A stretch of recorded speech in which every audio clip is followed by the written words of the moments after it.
Soundvault.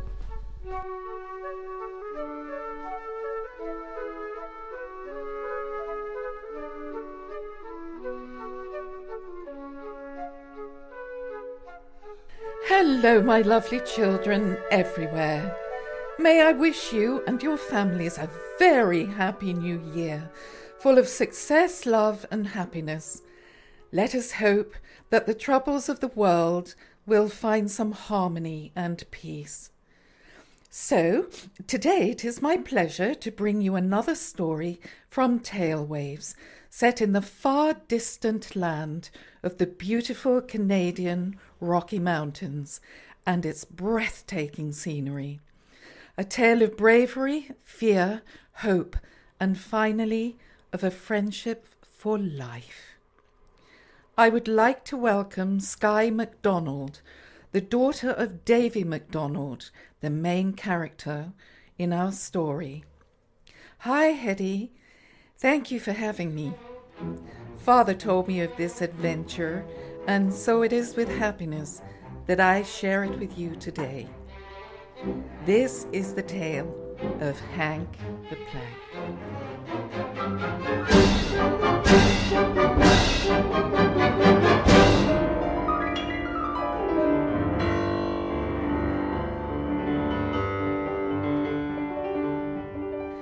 As the northern wind swept down from the mighty mountains of Canada, they danced across the surface of the swirling and life-giving waters of the Thunder River.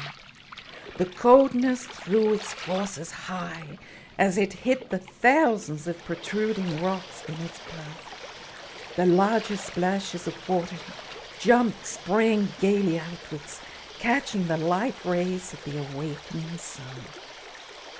On the bank of the river, a young boy lay on his stomach with his hand dangling down into the water. He was tickling the fish as they made their way upstream. He laughed every now and then as he caught a fish and placed it with the rest of his catch on the grass beside him. His name was Davy, a bright and happy boy, 9 years of age. His corn-colored hair lay in soft folds around his collar, and with the cold winds he had decided to wear a woolen hat of blue and a warm woven jacket. This was his favorite place. Here he could be himself and touch the changing forces of nature. He had walked 2 miles from his family home, for he knew the landscape and forest well. As he placed his hand into the water for the 10th time, he heard the cracking of branches behind him. To his horror, as he turned, there was a great grizzly bear standing over him. What could he do? He lay paralyzed with fear. The bear let out an almighty growl, and lifting his foot, pushed Davy sideways into the river. The bear growled angrily again, and gathering up the ready-made bounty of fish, ran ferociously into the forest. By this time, poor Davy, who realized he had had a very close escape, was being swept down the river by a strong and unrelenting current. "Help! Help!" he cried desperately. "I'm drowning! Can anyone hear me? I can't swim!" He waved his arms helplessly, and his heart started to pound like a drum. The river was icy cold, and he could feel his blood starting to freeze. "Oh, dear boy," called a friendly voice. "I've just caught you in the nick of time. There's a waterfall down yonder. Hold on to me. I'm on my way to the sawmill." It was the huge trunk of a tree, so long that Davy couldn't see the end of it. It was floating right next to him as he reached out with his tired arms. Alas, he missed and his heart sank. Okay, hey, it's okay. I'm behind you, shouted a voice. It was a beaver who was pushing Davy towards the tree trunk. One more push should do it. And it did.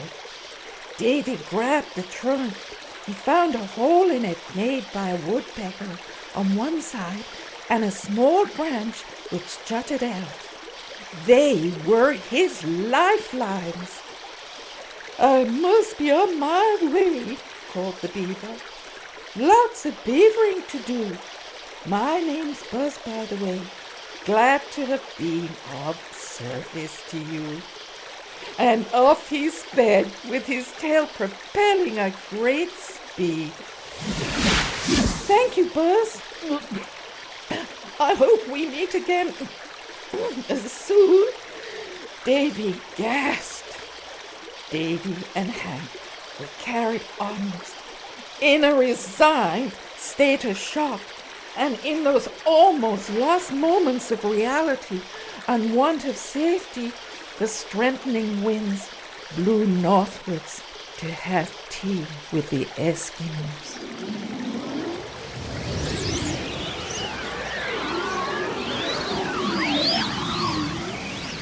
Oh, great wind, shouted Davy. I will honor you always as I do.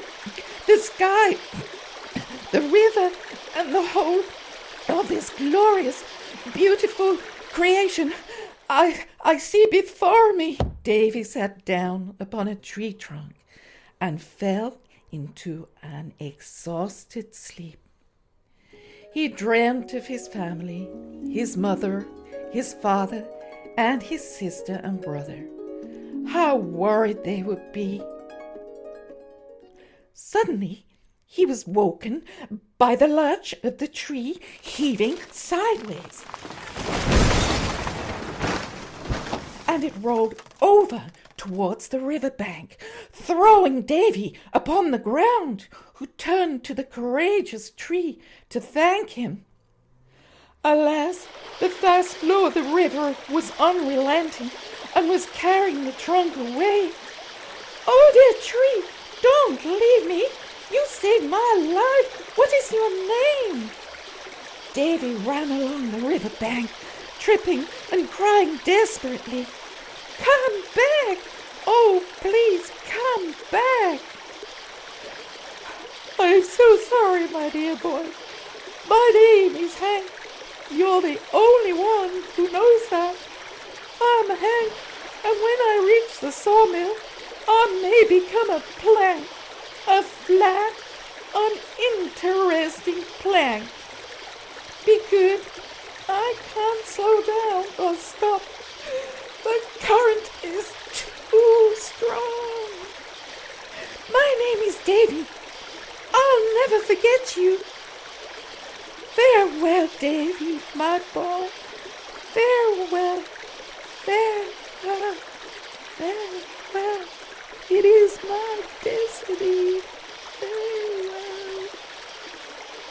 Hank's voice faded, for he vanished as quickly as he had appeared. Davy sat down upon a tree stump. The sun was low in the sky, and he was feeling very hungry. The pains in his stomach twisted and throbbed, demanding food of which he had none. He knew he had to survive, possibly even a whole night in the forest. In his pocket he found a dry lighter, which he used on campfires. He lit a few twigs and placed them between some stones. It was a small fire, but enough to warm his hands. Unfortunately, he had left his rucksack on the riverbank when the bear attacked him. He looked skyward, searching for the North Star beyond the top bright star of the Great Bear constellation. If he could follow that, bearing slightly eastward, he could come to the magnificent Sky Mountain. Then he would be able to find his way home. The Native Americans had given the mountain this name because it almost touched the sky, and its color was of the most beautiful electric blue. And so our brave adventurer set upon his way, lost but fearless, reflecting upon the adventures which had befallen him. He wound his way through the great shadow-hawk forest, which was hung with green spectre-like shapes, waiting, haunting, telling tales of lost souls. He missed his home.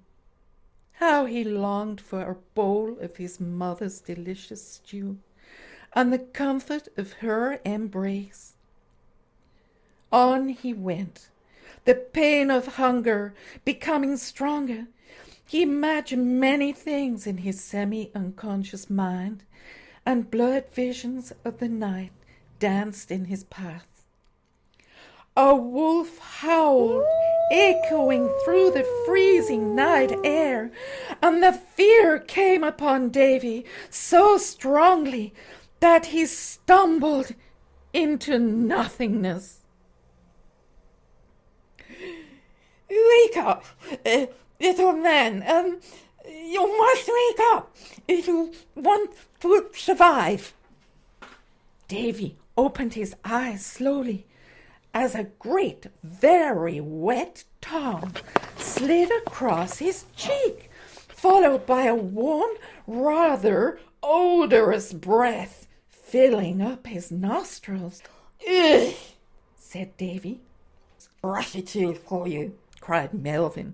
I wash you and have the courtesy to wake you up, and all you can say is, ugh. Actually, I'll have you know my name is of the highest order in this forest. Sire Melvin Moose, at your service.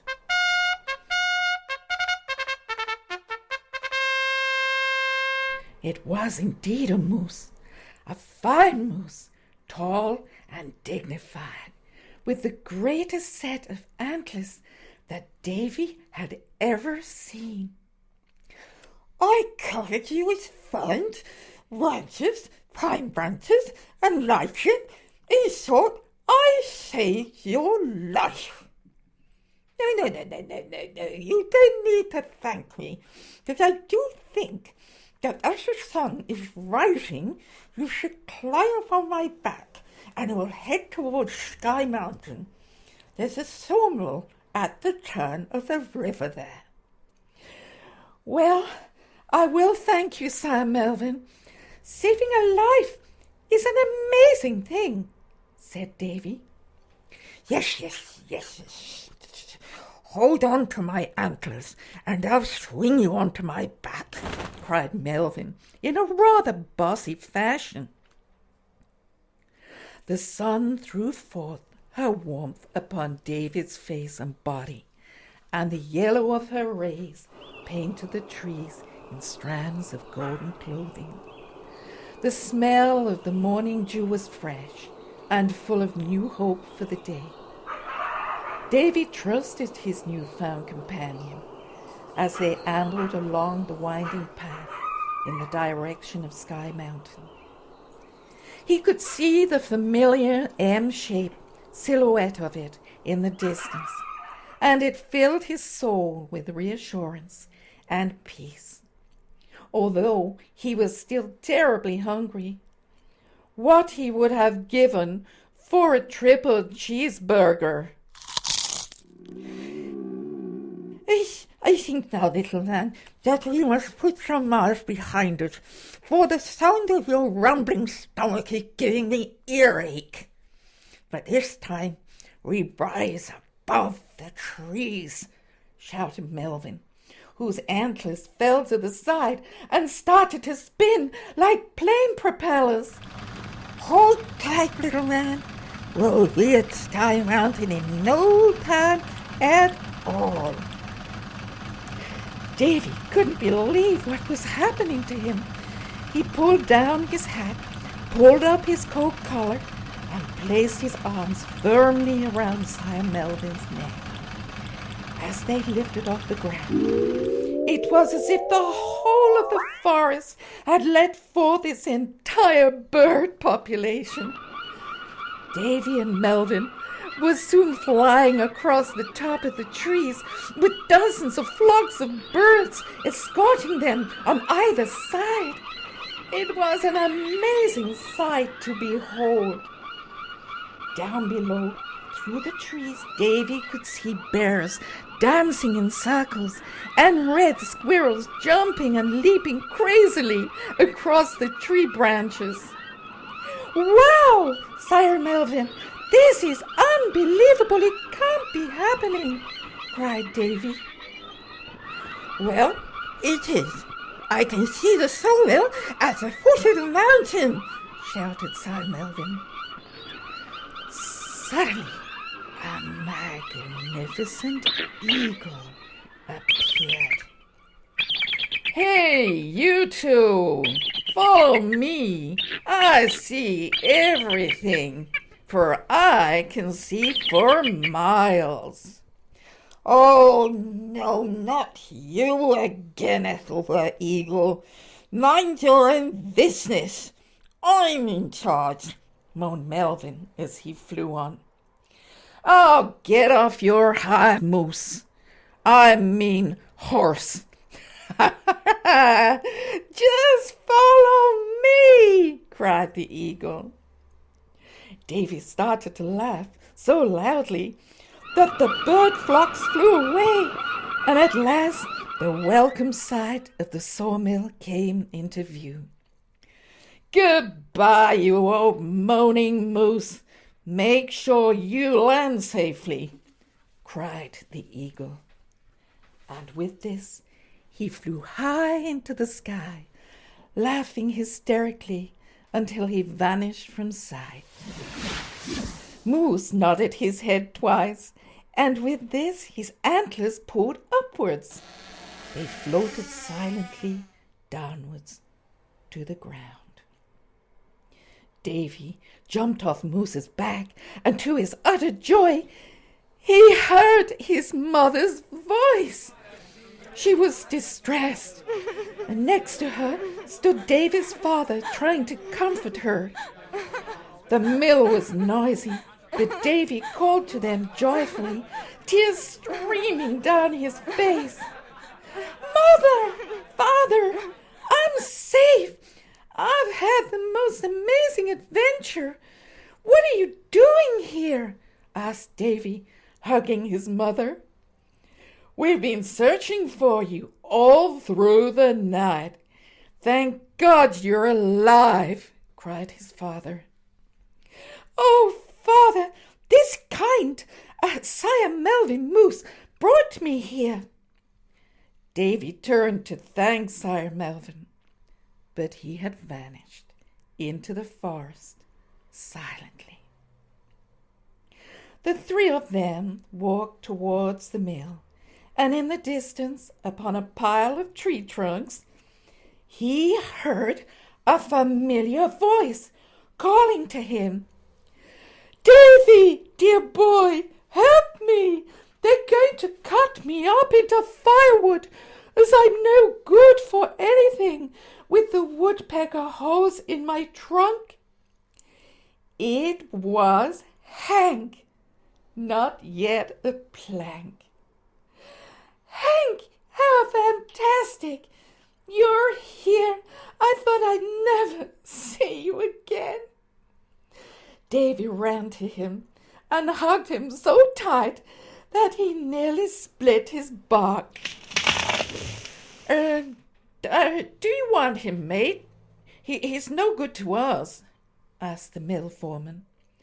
"Can we, Father? He could become a seesaw in our garden for the whole of the village."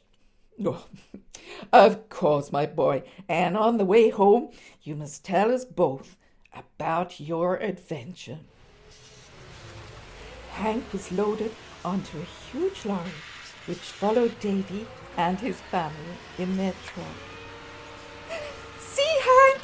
shouted Davy out of the truck window. "You were never meant to be a plank after all."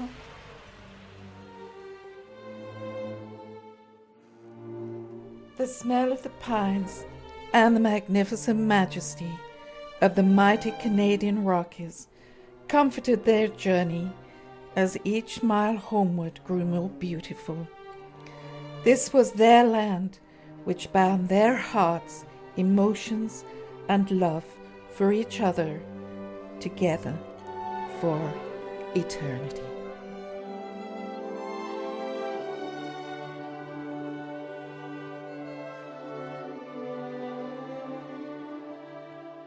Oh, tell me, Sky, do you live in Canada still? I certainly do. I wouldn't live anywhere else. I actually live among the Native Americans. My father, Davy, was Canadian, and my mother of the Kootenai people. I'm named Sky after the beautiful Sky Mountain. In your story, I almost felt like I was surrounded by undiscovered beauty. I really must visit your country, but I have to admit it sounds so glorious that I may not want to return to England. Oh, do come, Hetty. You are most welcome, and you will learn much and meet many wonderful people. I will, Sky, and thank you for being with us today. You have such a lovely voice. Goodbye, Hetty, and peace unto your listeners. Well, everyone, we hope you enjoyed our tale today. Our next story is in 2 weeks' time, and it's about custard duckling. So, wherever you are, be happy, have fun, but most of all, be good.